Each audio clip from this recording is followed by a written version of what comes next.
Alright friends, welcome back to the channel. My name is Kristen and this is Growing Zone 9B. So I am home at lunch. It's awfully chilly outside today. As you can see, I'm like super dressed up. I got a shirt underneath my turtleneck. It's cold for us here in Florida. Any Floridian will tell you it drops below like 60 and we're like, yeah, no, it's cold. So the temperature was actually reading 42 this morning when we got up, so that's fairly chilly. And so I want us to come home to something nice for dinner. So I just want to show you guys a really easy, quick meal that you can do. Obviously, I'm going to do this on my lunch hour, so it's super quick. Just get a crock pot. I'm turning mine on high because I'll be home within the next few hours. And so today, so I will be able to kind of monitor it a little better. But if you're leaving for a full day, then just run it on low. I put a bunch of carrots, organic baby carrots, down in the bottom, so that way it coats the bottom. I have some red wine. I'm gonna do, I'd say that's probably 3/4 of a cup of some red wine. I have 2 potatoes down here. The kitchen's a mess because, yeah, it's just a mess right now because we had toast this morning and before we left, and yeah, so I have a fairly large potato. That's a fairly large potato. Here's another potato. I'm just gonna cut this up. This is what I call poor man's stew. It's really actually quite delicious in my opinion. It can be made, like I said, really quickly. As far as your time goes, it's the crock pot that'll take a little bit more time because you obviously want everything to be done. The smaller you can make these potato cubes, usually the better. I mean, you don't want a micro tiny like mushy, but I would say like the type of potato that you would see basically in like a Campbell's soup or something like that. So here you can see like I'm cubing them up. I ate a carrot and now I'm like choking on the carrot. So I'm just gonna go through, add whatever flavors and spices you like. I like to add a little Worcestershire sauce, so I've gone ahead and added that. Probably about, I would say, a solid 4 tablespoons of Worcestershire sauce. I like to use smoked paprika, so I'm gonna put some smoked paprika in here. Do a little thyme if you like it. I put a little thyme in, so I do that. And then we can get this at Costco. It's just 1 pack of the Costco grass-fed, grass-finished beef. And I go ahead and add that. I like my potatoes to be at the bottom. And if you have beef broth, go ahead and add 2 cups at least of beef broth. So I don't have beef broth, I do have vegetable broth. So I'm gonna go ahead and add the vegetable broth. Like I said, it's going to be about 2 cups. If you feel like you want more broth, broth is no problem. Add as much broth as you want. You definitely want to make sure that your solids are basically covered. But not like, if a little bit sticking out, that's fine because stuff will cook down. Don't forget that part of it. So I normally go see my Aunt Sharon after work sometimes. And so today, poor thing, she's got an abscessed tooth, so she's headed to the dentist. So like I said, when I come home today, I want to make sure that we have something nice and warm, and it just kind of works out for us that like I'm able to come home and make these type of meals real quick. And so that's why I say I like things that are quick and easy to make. So there you have it for now. I will bring you guys back as soon as this is actually done, which will be later when I get off work. So all right, I'll see you guys shortly.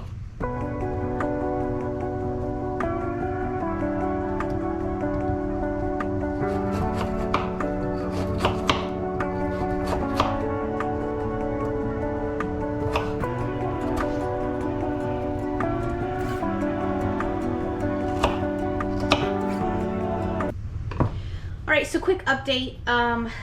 Just want to bring you guys back really quickly because I'm getting ready to walk out the door.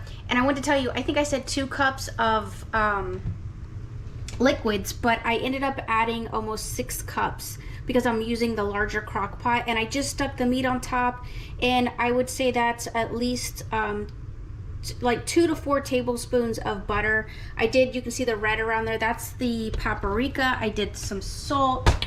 You can also add, if your family likes tomatoes. My fiance does not like tomatoes, so I'm not doing any tomatoes for this because he doesn't care for it. But if your family does, that's an awesome thing that you can integrate into this.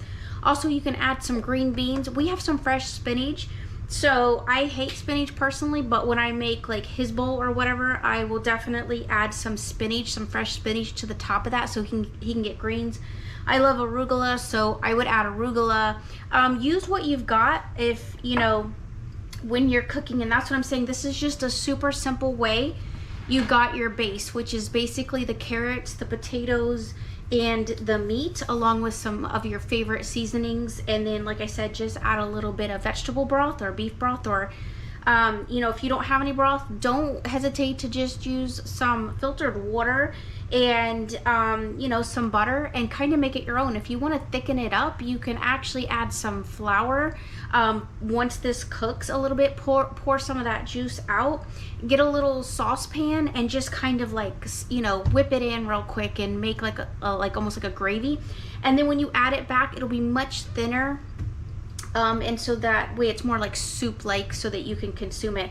I was gonna make a potato soup, but that takes a little bit more time because of how you got to do the potatoes, and then you add a, you know, heavy cream, because that's how my fiance likes it. And you know, we sometimes cook down, like, we don't eat pork, but if my family's coming over, they do, and so I'll cook down bacon and make it that way for them, and then make us like a separate potato soup. So we'll do that one day, but I just wanted to show you guys that this was super quick and super easy. So as soon as it's done, also forgot to add that I am taking some jelly to Miss Carrie today. I did make the reduced sugar jelly, and so mine didn't thicken up as much as I wanted it to. So don't forget that when you make that apple peel jelly, that you can actually use tapioca flour when it's in the boiling stage, or you know, when it starts to roll and boil, and you pull the skins out.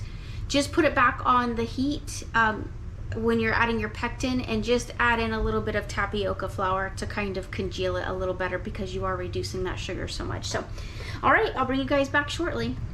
All right, friends, so we are finished. I got home from work, and so we are finished with our stew, our poor man's stew.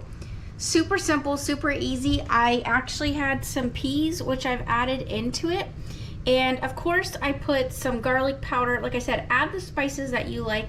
I added thyme, I added some oregano, obviously a little bit of salt, whatever you like, put in your special flavors. But there it is. It's so simple, so easy.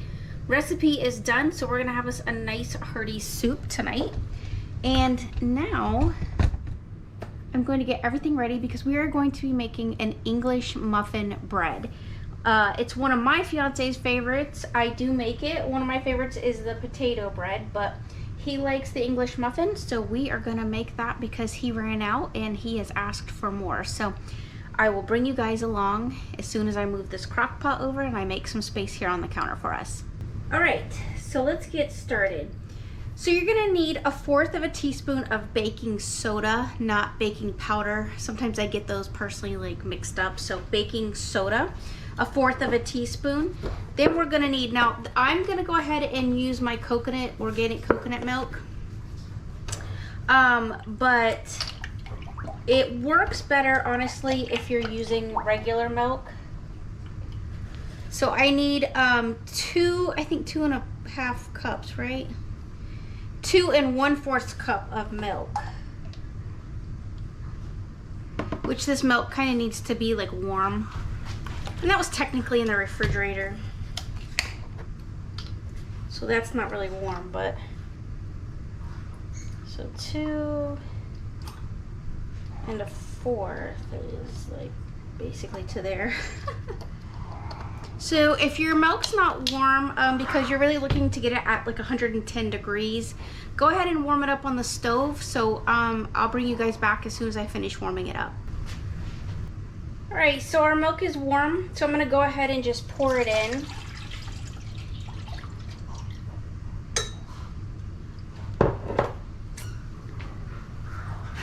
All right, the dogs are out there just having a ball tussling, so. All right, we need 2 teaspoons of salt. I never really measure, so. You're going to need 1 tablespoon of honey, or you can use sugar. So I'm just gonna go ahead and use the sugar.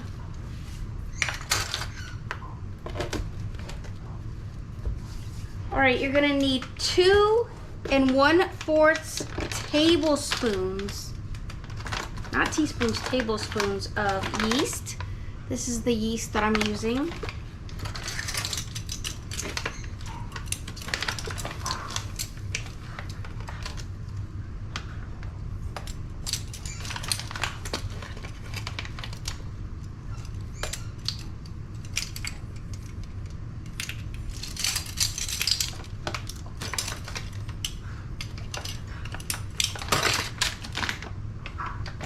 All right, I'm gonna kind of just give that a little mix.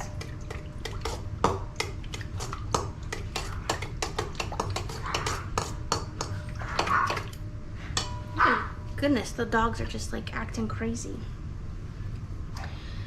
All right, so I kind of mixed that up for now. Like, it doesn't have to necessarily set aside. I just kind of do it all together because you're gonna let this rise and it just kind of like mixes itself up, so. All right, we're gonna need 4½ cups of flour.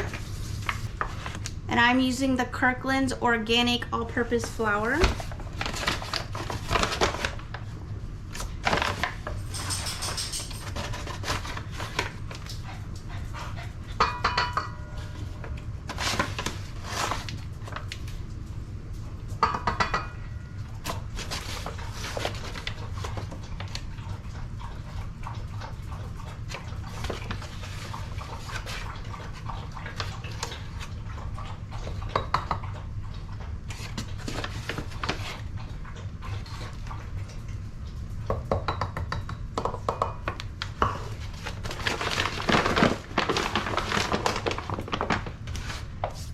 All right, and that's actually it. It's a super easy kind of recipe. So I will definitely link this out for you so that you guys have it. You're just gonna go ahead and mix this up. I do a slow mix on it. It'll take a little bit, it'll start to come together when you're kneading it, and because it's doing it for itself. If it starts to get stuck on the sides, just take like a little spatula or something and push it down so that you make sure you get everything mixed together. Then you're gonna go ahead and let this sit with a cloth over the top of it in a warm place for about 30 to 45 minutes. And then you're going to put it in a sprayed loaf pan. Now this can technically, depending on what size your loaf pan is, I kind of have a little bit of a larger loaf pan, but I still end up splitting it up. I'm gonna split it up anyway because I'm gonna take some to Miss Carrie. So I have like a little loaf pan that I'm gonna make for her. And then I have my bigger loaf pan, and this actually makes quite a bit. So if you don't want like a super like large amount, you can actually break this down. It makes, to me, it makes a lot. So I mean, for just 2 people basically. So but yeah, so that's how it is. So I don't turn my oven on just yet because I wait for this to rise. But when you do, you're gonna preheat it to 425 and then put it in there to bake it. So, but you can see it starting to come together. See the dough starting to like, the stuff that's on the side is what we need to get down. So I'll stop it and get like a spatula and then push it down so that everything gets mixed together. Because you don't want to necessarily over mix the bread because then it just won't be right. So, but yeah, so once you get it in the oven at 425, then you're only gonna have to bake it for about 20 to 25 minutes. So again, this is a super simple recipe. Y'all know I like simple recipes. I'm not really big into like having to work really hard when I come home from work. So that's just a really easy, fun thing to do. I enjoy making our own breads. It's so much better than eating bread that you get from the store, which my fiance buys all the time. And then half the time we end up giving it to the ducks or out to the birds or something. So it's actually kind of pulling away on its own, so that's good.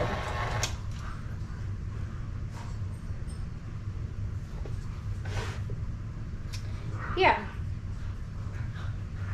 It's definitely a very tacky dough. It's not a dry dough. So when you're making like other breads, a lot of times you want your dough to be a little bit drier. But this is definitely a tacky bread. So I'm gonna go ahead and scoop this off because it looks like everything basically got mixed, which was nice. And I'm gonna go ahead and let it rest. And then I'll bring you guys back as soon as we're done. And like I said, don't forget to go below and check out that recipe. And let me know if you tried this at home and if you actually end up liking it. So. All right, bring you guys back soon. All right, so you can see that the bread has definitely got a nice rise to it. And it's very tacky, remember that. So I'm just gonna take some. It's very like mozzarella-y. And it will definitely stick to you. So make sure you have clean hands when you're transferring this. I am gonna put some in a small little container for my friend Miss Carrie.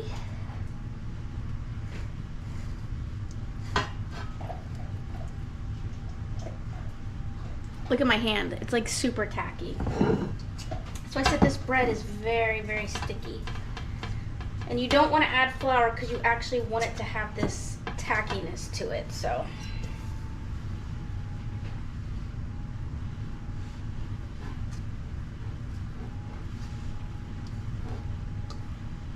And my oven is at 425.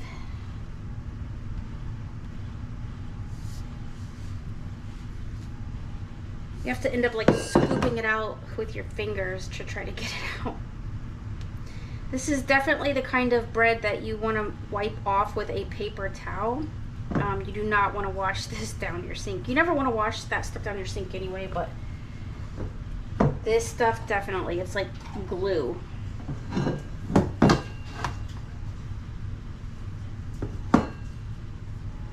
Get as much out of the bowl as you can, because again, like I will run a paper towel into this bowl just because I don't want it washing down our dishwasher or our sink or anything like that. So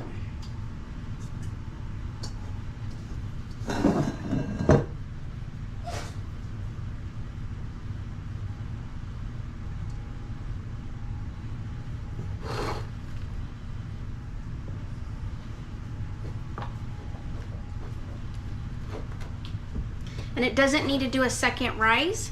So there you have it. I'm gonna go ahead and pop it into the oven now for about 20 minutes. And you just want that crust to be nice and hard. Definitely do a toothpick or I just shove a knife in it honestly to make sure it goes all the way through because it puffs up quite large. So just make sure that it tastes, that it's well cooked and not wet in the middle, because otherwise your bread won't be right. So, all right, I'll bring you guys back as soon as it's done. All right, friends, so I've taken the bread out of the oven. It's super beautiful. This is Miss Carrie's. Hers came out first because hers didn't need as much time. But just look at that. Isn't that gorgeous? This nice little beautiful just loaf. I am so excited. I can't wait to give it to her. This is the sound that you want to hear is, you hear that? Like, that's a nice crust. This one actually just came out, so I know it's gonna be super warm, but who doesn't love a beautiful warm piece of bread, right? Like, this will probably be super hot. Like, I probably shouldn't be cutting it yet, but we're gonna get into it. Ooh, that is hot, hot, hot. I definitely cut it too early, but for demonstration purposes, we must do this. All right, there it is. A beautiful loaf. Like, I can't wait. All right, I have some of my reduced sugar apple peel jelly. It's my fiance's favorite. He loves it.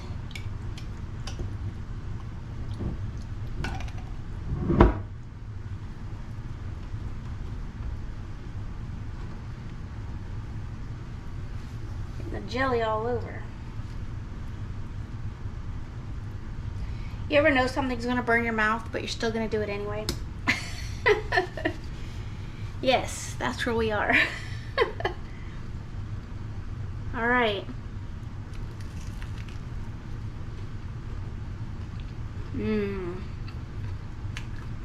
It's darn good.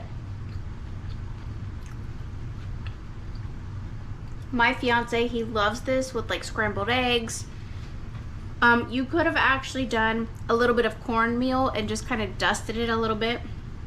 Oh yeah. Nothing like fresh baked bread straight from the oven, nice and warm with some homemade jelly. Man, we've lost our way, friends. This is what food should be like. Homemade, delicious, hearty, nice on a cold day. Love it. We don't too often get very cool days here in Florida, so we are taking advantage of it, enjoying it. Gonna have some of that beautiful soup. All right, everyone, as always, love one another, be kind, and I will see you guys in my next video. Thank you so much for spending time with me today and watching my video. Make sure that you like and subscribe. I really appreciate everything that you guys do.